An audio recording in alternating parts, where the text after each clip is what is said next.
प्रियजनो, आज ह्या प्रसंगी तुम्हा सर्वांचं प्रभू येशू ख्रिस्ताच्या नावात तुमचं स्वागत असो.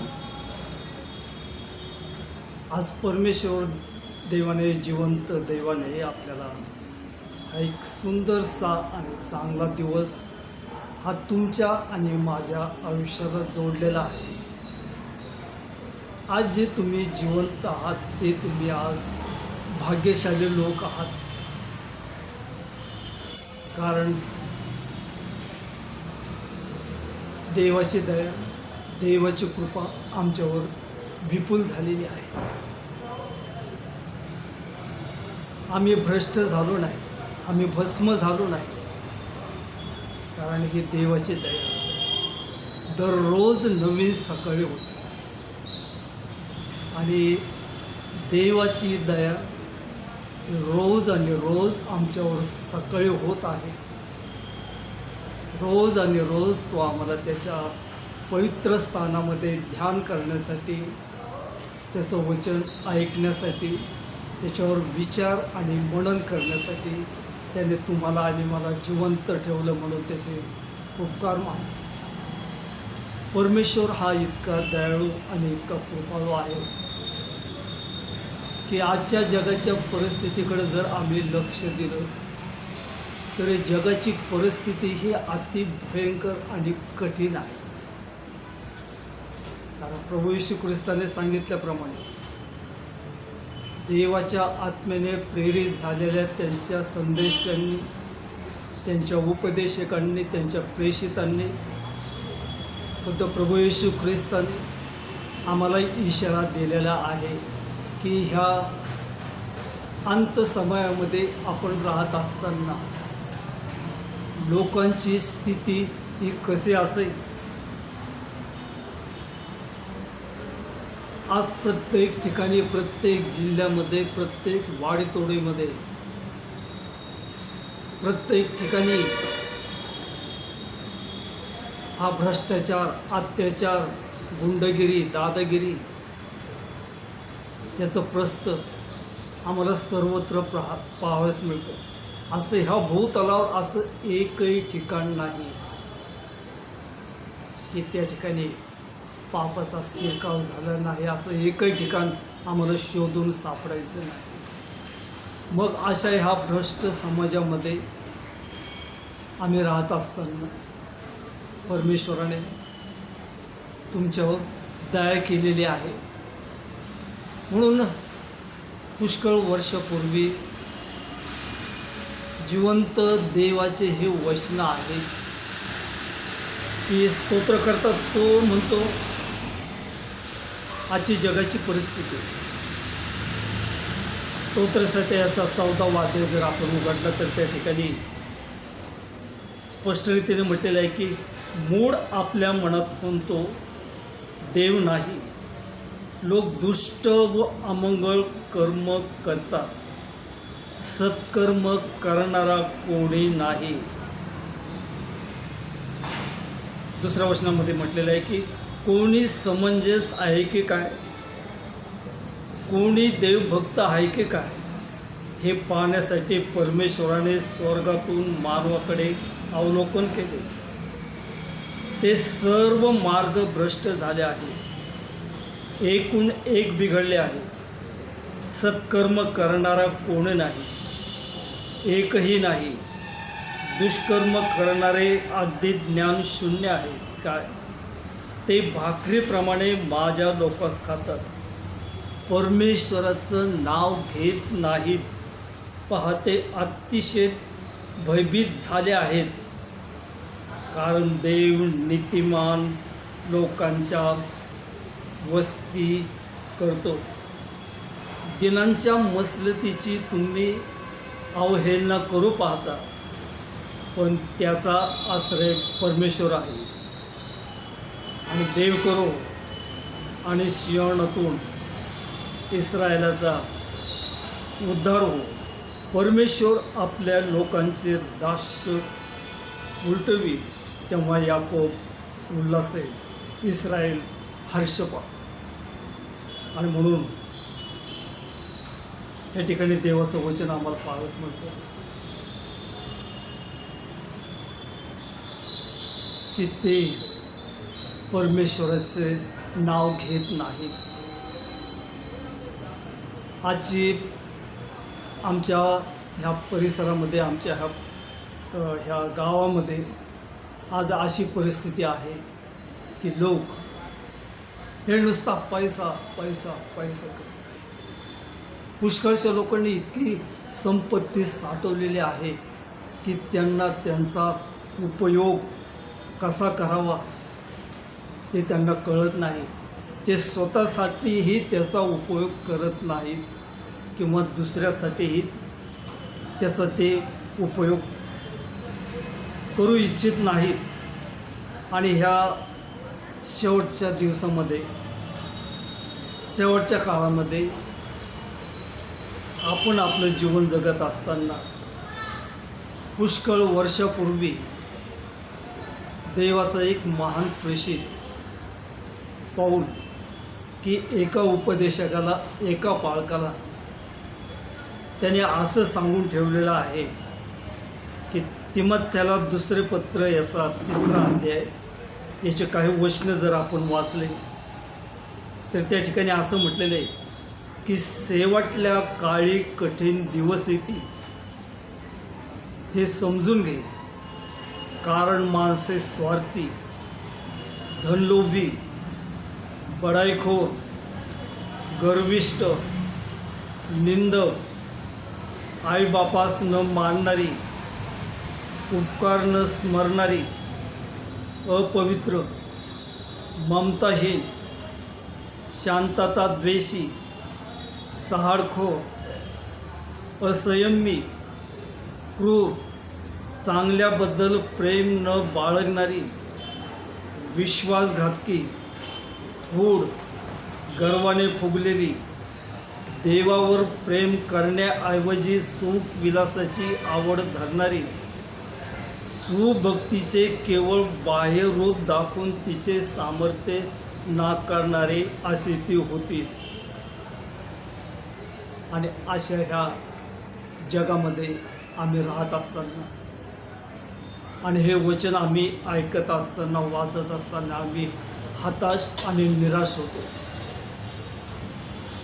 पण ज्या वेळेस आम्ही जिवंत देवाच्या सानिध्यामध्ये येतो, पवित्र शास्त्र बायबलमध्ये याच्यामध्ये आम्ही रमून जातो, त्यावेळेस आम्हाला या अशा भ्रष्ट समाजात आम्हाला आशेचं किरण आम्हाला पाहावयास मिळतं. आणि हे जे काही संकट आहेत, ह्या संकटापासून वाचण्याचा उपायसुद्धा ह्याच अध्यायामध्ये सांगितलेला आहे की 10व्या वचनापासून तो पुढं म्हणतो की तू माझे शिक्षण, आचार, संकल्प, विश्वास, सहनशीलता, प्रीती, धीर, माझा झालेला छळ, माझ्यावर आलेले संकटे ही ओळखून आहेस.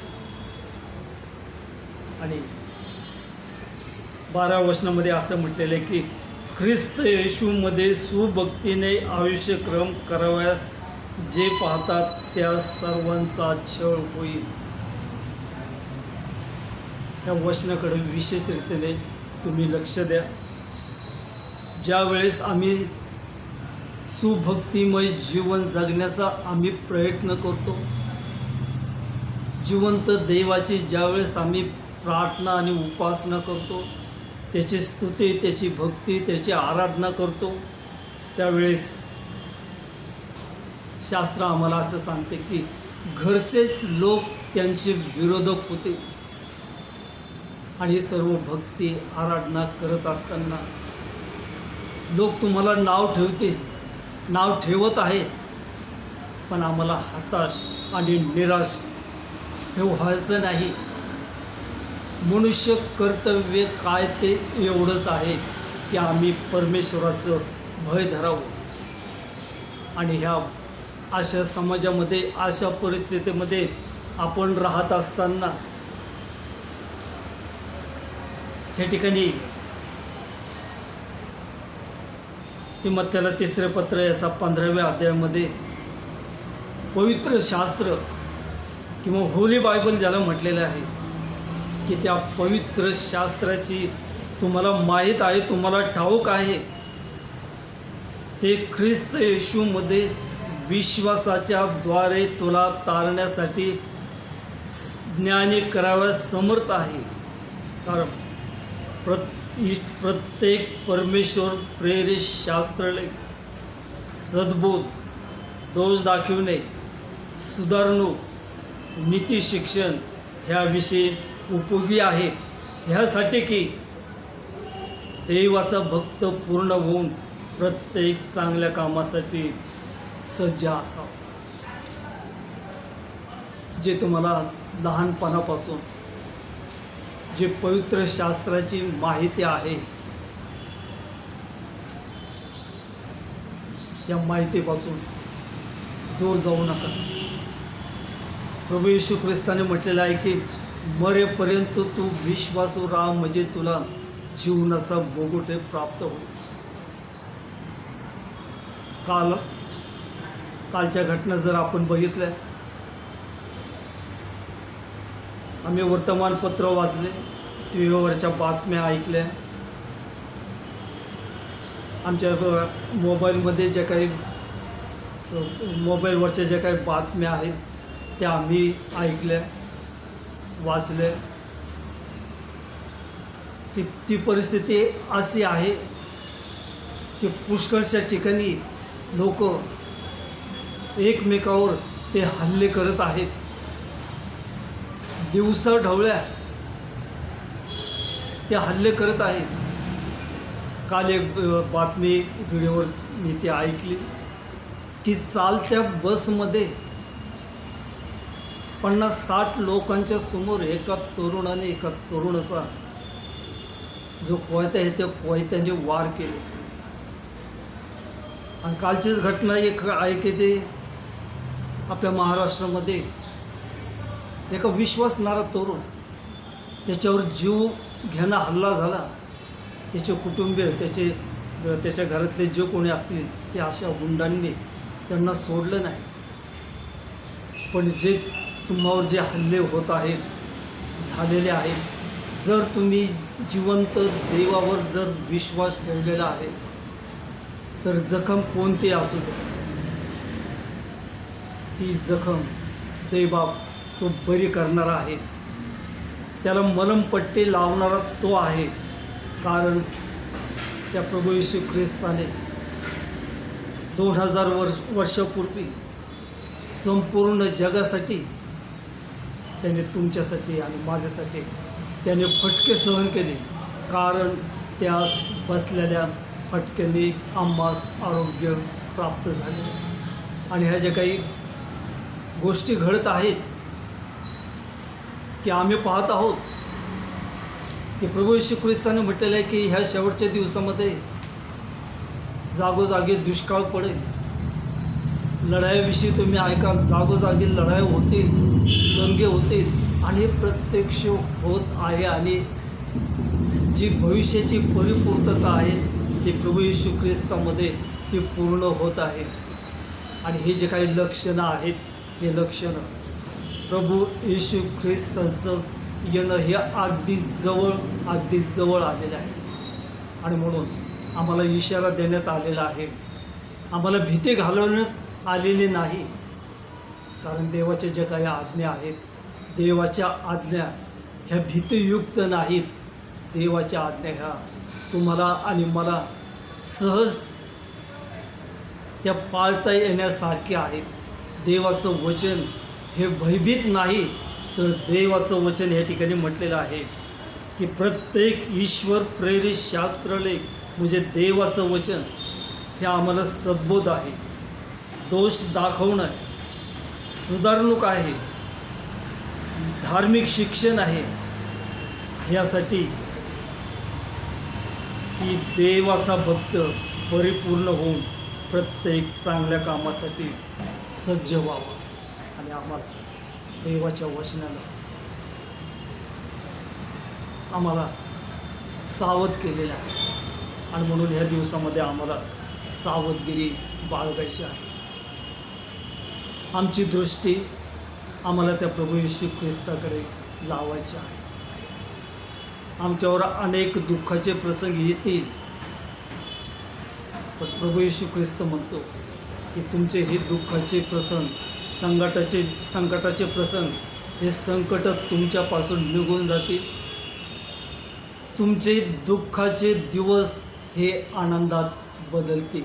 ह्या प्रभू येशू ख्रिस्ताच्या अभिवचनावर विश्वास ठेवा. जागृत राहा. पवित्र शास्त्र सांगतं की निरंतर प्रार्थना करा. आणि म्हणून ज्या आज तुम्ही देवाचं वचन ऐकून आशीर्वादित होत आहात, त्या देवाच्या वचनाप्रमाणे तुम्ही अधिक आणि अधिक आशीर्वादित व्हा आणि प्रभूला गौरव देत जा. मी तुम्हाला सांगू इच्छितो की हे जे काही तुम्ही देवाचे वचन ऐकून आशीर्वादित होत आहात, जे आशीर्वाद तुम्हाला लाभलेले आहेत, ते तुम्ही इतरांना सांगा. ते तुमच्या मर्यादित ठेवू नका. तुम्ही स्वतःचंच हित पाहू नका. मी तुम्हाला सांगू इच्छितो की ज्या व्हिडिओवर जे काही सबस्क्राईब असेल किंवा लाईक असेल, मी तुम्हाला सांगू इच्छित नाही की ते तुम्ही करू नका. प्रसिद्धी देवाला द्या. प्रसिद्धी प्रभू येशू ख्रिस्ताला द्या. जे आशीर्वाद तुम्हाला मिळालेले आहेत, ते आशीर्वाद तुम्ही इतरांना ते वाटा. आणि जर तुम्ही हे करत असाल तर निश्चित रीतीने या शेवटच्या आणि कठीण दिवसामध्ये दैवबाप आपल्या सर्वांचं तो सहाय्य करणारा तो देव आहे. आणि म्हणून आपण प्रार्थनेत जाऊ की दैवबापाने हे वचन तुमच्यासाठी आणि माझ्यासाठी आशीर्वादित व्हावे. देवबाप करो आणि तुम्हा सर्वांचं तो सहाय्य करो.